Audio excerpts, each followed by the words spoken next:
Ranji cricket ಆಟಗಾರ ಕರಿಯಪ್ಪ ವಿರುದ್ಧ ದೂರು ದಾಖಲಾಗಿದೆ. ಮದುವೆ ಆಗುವುದಾಗಿ ನಂಬಿಸಿ ವಂಚನೆ ಮಾಡಿರುವಂತಹ ಆರೋಪ ಕರ್ನಾಟಕ ರಣಜಿ ಕ್ರಿಕೆಟ್ ಆಟಗಾರ ಕೆಸಿ ಕರಿಯಪ್ಪ ವಿರುದ್ಧ ಕೇಳಿ ಬಂದಿದೆ. ಮದುವೆ ಆಗ್ತೀನಿ ಅಂತ ಹೇಳಿ ವಂಚನೆ ಮಾಡಿದ್ದಾರೆ ಅನ್ನೋ ಆರೋಪ. ಪೊಲೀಸ್ ಠಾಣೆ ಮೆಟ್ಟಿಲೇರಿದಂತ ಪ್ರೇಮ ಪುರಾಣ ಪ್ರಕರಣ ಕೆಸಿ ಕರಿಯಪ್ಪ ವಿರುದ್ಧ ದೂರನ್ನ ಯುವತಿ ದಾಖಲಿಸಿದ್ದಾರೆ. ಆರ್ಟಿ ನಗರ ಠಾಣೆಯಲ್ಲಿ ದೂರು ದಾಖಲಿಸಿದಂತ ಯುವತಿ ತನ್ನನ್ನ ಮದುವೆ ಆಗೋದಾಗಿ ನಂಬಿಸಿದ್ದಾರೆ. ನಂತರ ವಂಚನೆ ಮಾಡಲಾಗಿದೆ, ಕಾರ್ಯಪ್ಪ ನನಗೆ ಮೋಸ ಮಾಡಿದ್ದಾರೆ ಅಂತ ಯುವತಿ ಸಾಲು ಸಾಲು ಆರೋಪಗಳನ್ನ ಮಾಡಿದ್ದಾರೆ.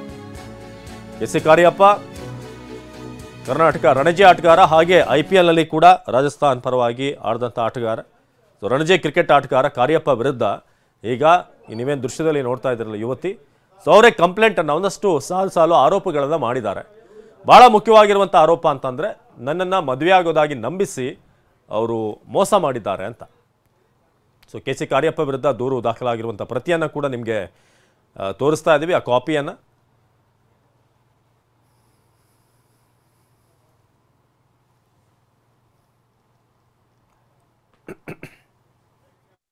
ನನಗೆ ಒಂದು ಕಾಲ್ ಬಂತು, ಅವ್ರು ಯಾರ ಜೊತೆ ಅವ್ರ ಎಕ್ಸ್ ಗರ್ಲ್ ಫ್ರೆಂಡ್ ಜೊತೆ ಇತ್ತು, ಅವ್ರು ನನ್ನ ಹೆಸರು ಹೇಳಲ್ಲ, ಅವ್ರ ಕಾಲ್ ಬಂತು. ಅವ್ರು ಹೇಳಿದ್ರು ನೀನು ಯಾರಂತ. ನಾನು ಇವ್ರ ಗರ್ಲ್ ಫ್ರೆಂಡ್ ಅಂತ ಹೇಳಿದ್ದೀನಿ. ನಾ ಮುಂಚೆ ಸಹ ಅವ್ರಿಗೆ ಮೆಸೇಜ್ ಮಾಡಿದ್ದೀನಿ ಕನ್ಫರ್ಮೇಷನ್ಗೆ. ಅವಾಗ ಅವ್ರು ಏನು ಮಾಡಿದ್ರು, ಡಬಲ್ ಗೇಮು ಅವ್ರಿಗೆ ಹೇಳಿದ್ರು ನಾನೊಂದು ಕ್ರಿಕೆಟರು, ನಂದು ಡ್ರಗ್ಸ್ ವಿಡಿಯೋ, ಲೈಕ್ ಅವ್ರು ಡ್ರಗ್ಸ್ ಮಾಡೋ ವಿಡಿಯೋ ನನ್ನ ಹತ್ರ ಇದೆ ಅಂತ ನಾನು ಬ್ಲ್ಯಾಕ್ ಮೇಲ್ ಮಾಡ್ತಾ ಇದ್ದೀನಿ. ಸೊ ಪ್ಲೀಸ್ ನಿನ್ಗೆ ಯಾರಾದ್ರೆ ಕಾಲ್ ಮಾಡಿದ್ರೆ ಮೆಸೇಜ್ ಮಾಡಿದ್ರೆ ಅವ್ರಿಗೆ ಹೇಳು ಕಿ ನೀನು ಬ್ರೇಕಪ್ ಆಗಿದೆ ಅಂತ, ಈ ತರ. ಸೊ ಅವ್ರು ಫಸ್ಟ್ ಆ ಥರ ಹೇಳಿದ್ರು. ಬಟ್ ಅವ್ರಿಗೂ ಒಂದು ಡೌಟ್ ಬಂತು, ಯಾಕೆ ಈ ಹುಡುಗಿ ನನ್ಗೆ ಮೆಸೇಜ್ ಮಾಡುತ್ತೆ, ಲೈಕ್ ಅವ್ರು ಬ್ಲ್ಯಾಕ್ ಮೇಲ್ ಮಾಡ್ತಾರೆ ಅಂದ್ರೆ ಯಾಕೆ ನನ್ಗೆ ಮೆಸೇಜ್ ಮಾಡುತ್ತೆ ಅಂತ ಅವ್ರಿಗೆ ಸ್ವಲ್ಪ ಬುದ್ಧಿ ಬಂತು. ಅವ್ರು ನನ್ಗೆ ಕಾಲ್ ಮಾಡಿದ್ರು.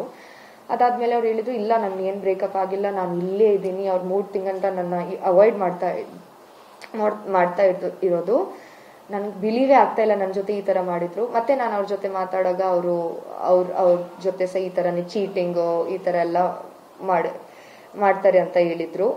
ಸೊ ನನ್ಗೆ ಗೊತ್ತಾಗಿದ್ರು ಇದು ಇವ್ರದ್ದು ಪ್ಯಾಟರ್ನ್. ಇದೇನಂದ್ರೆ ಪ್ಯಾಟರ್ನು, ಹುಡುಗಿಗೆ ಹೋಗೋದು ಹೇಳೋದು, ಯಾರು ಹುಡುಗಿ ಅವ್ರ ಜೊತೆ ರಿಲೇಶನ್ಶಿಪ್ಗೆ ಅಕ್ಸೆಪ್ಟ್ ಮಾಡಲ್ಲ ಅವ್ರಿಗೆ ನಾನು ನಿನ್ನ ಮದ್ವೆ ಆಗ್ತೀನಿ, ನೀನು ತುಂಬಾ ಚೆನ್ನಾಗಿ ನೋಡ್ಕೊಳ್ಳೋದು, ಅದಾದ್ಮೇಲೆ ಅವ್ರದ್ದು ಯೂಸ್ ಮಾಡೋದು, ಬಿಡೋದು ಇಲ್ಲ, ಯೂಸ್ ಮಾಡ್ತಾನೆ ಇರ್ಬೋದು ಅವರು, ಆ ತರ ಅವ್ರ ನೇಚರ್ ಇದೆ ಅಂತ. ಲಾಸ್ಟ್ ಇಯರ್ ಗಣೇಶ್ ವಿಸರ್ಜನ್ ಅಲ್ಲಿ ಅವ್ರು ನನ್ನ ಮೀಟ್ ಮಾಡಿಸಿದ್ರು. ಅವ್ರ ಮಾಮಿ, ಅವ್ರ ಕಸನು, ಮಮ್ಮಿ ಪಪ್ಪ ಅಣ್ಣ ಎಲ್ಲರನ್ನ ಮೀಟ್ ಮಾಡಿಸಿದ್ರು.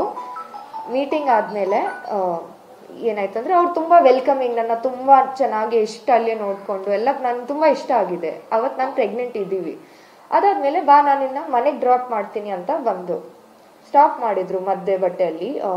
ಇದು ನಾಗಸಂದ್ರ ಮೆಟ್ರೋ ಸ್ಟೇಷನ್ ರೋಡ್ ಇದೆ ನೋಡಿ, ಅಲ್ಲಿ ಒಂದು ಬ್ಯಾಡ್ಮಿಂಟನ್ ಕ್ಲಬ್ ಇದೆ, ನನ್ಗೆ ಅಷ್ಟು ಜ್ಞಾಪಕ ಇದೆ. ಅಲ್ಲಿ ಸ್ಟಾಪ್ ಮಾಡಿದ್ರು.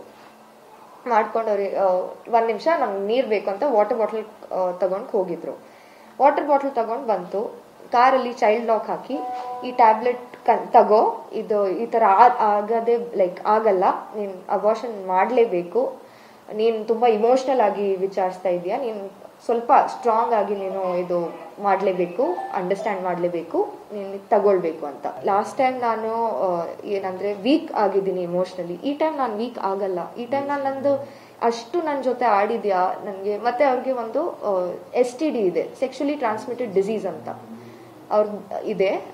ಅದು ಅದ್ರ ಬಗ್ಗೆ ನಾನು ಡೀಟೇಲ್ಸ್ ಕೊಡಲ್ಲ, ಬಟ್ ಇದೆ ಅದು ನನಗೂ ಅವ್ರು ಇನ್ಫೆಕ್ಟ್ ಮಾಡಿದ್ದಾನೆ. ಸೊ ನನ್ನ ಲೈಫ್ ಅವರು ಕಂಪ್ಲೀಟ್ ಆಗಿ ಮೆಂಟಲಿ, ಇಮೋಷನಲಿ, ಫಿಸಿಕಲಿ ಎಲ್ಲ ಹಾಳು ಮಾಡಿದ್ರು. ಸೊ ನಾನು ಅವ್ರಿಗೆ ಹೇಳಿದ್ದೀನಿ, ನಾನು ನಂದು ಲೈಫೇ ಕೊಟ್ಬಿಡ್ತೀನಿ, ನಿನ್ಗೆ ಅದೇ ಬೇಕಾ?